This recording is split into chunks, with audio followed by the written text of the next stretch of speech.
A question I'm getting a lot nowadays is, should I add a pool to the house? Or should I add an office to the backyard? Should I get solar panels? Some type of upgrade. Everyone's always asking, should I do that? Does it make financial sense? I'm going to answer that question for you today. But first, I'm going to give you a market update. We're recording this in the beginning of April 2022. The market is still strong.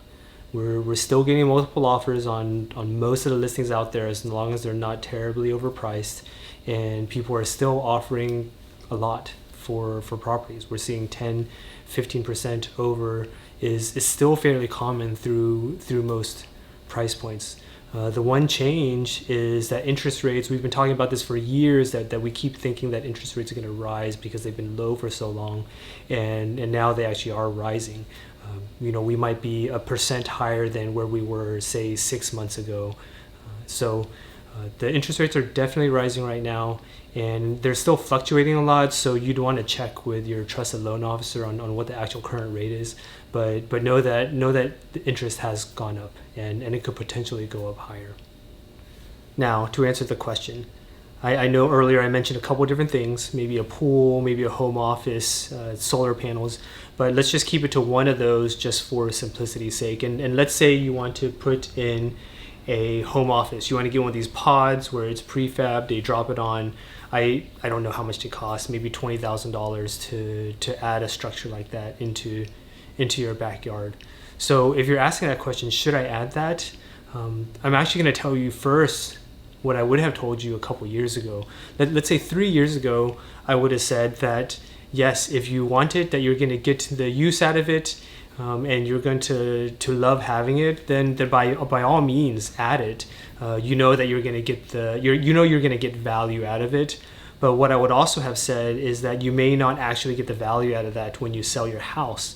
And the reason for that is because things are very much appraisal dependent back then. What would happen back then is if an appraiser didn't assign value to something, like they probably wouldn't give you whatever you paid for this extra office, the $20,000. They wouldn't give you that kind of value on the appraisal. And if the appraisal came up short of what you actually offered on the property, then you would have that opportunity to the buyer would have that opportunity to negotiate the price down to what it was appraised at, or they would back out of a contract. So the value that the appraiser assigned to it, even if that was different from the value that the buyer saw in the property, that was a big deal then. Now the market has changed. We're even in an even stronger seller's market than we were before, and the fact is that almost all offers that are accepted nowadays have this appraisal addendum on them that waives the right to back out of a contract if you get an appraisal that's below market value.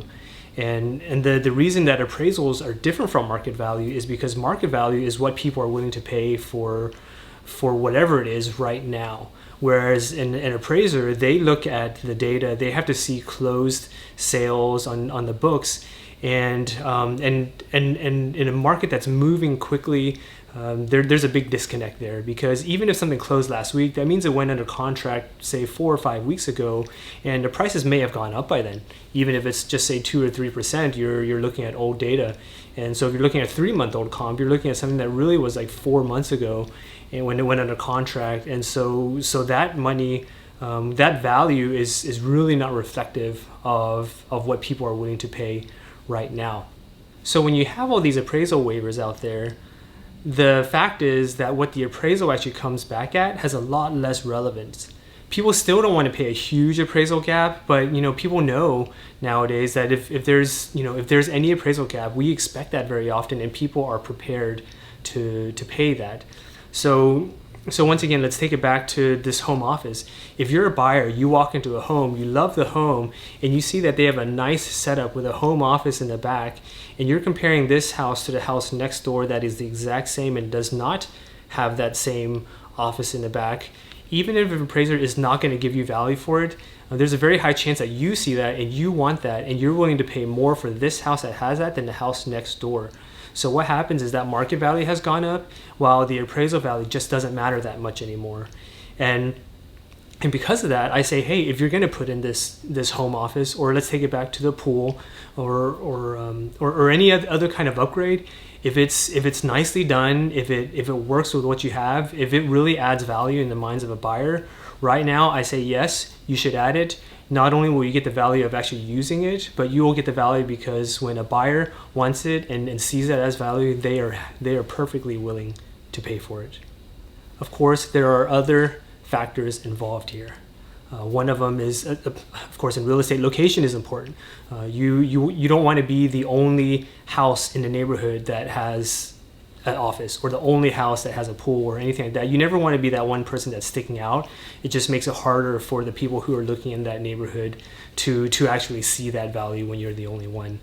And of course, the price point matters. The higher the price point is, the smaller difference these things make, and the more, I'd say, the more subjectivity there is in price.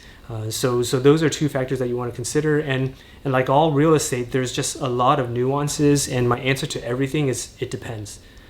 I know it's complicated, but if you're thinking about doing anything like this, or really if you're just thinking of selling or making a move, anything like that, just reach out to me. I'm happy to kind of walk you through the thinking process, and that way we can help you make the best decision for you.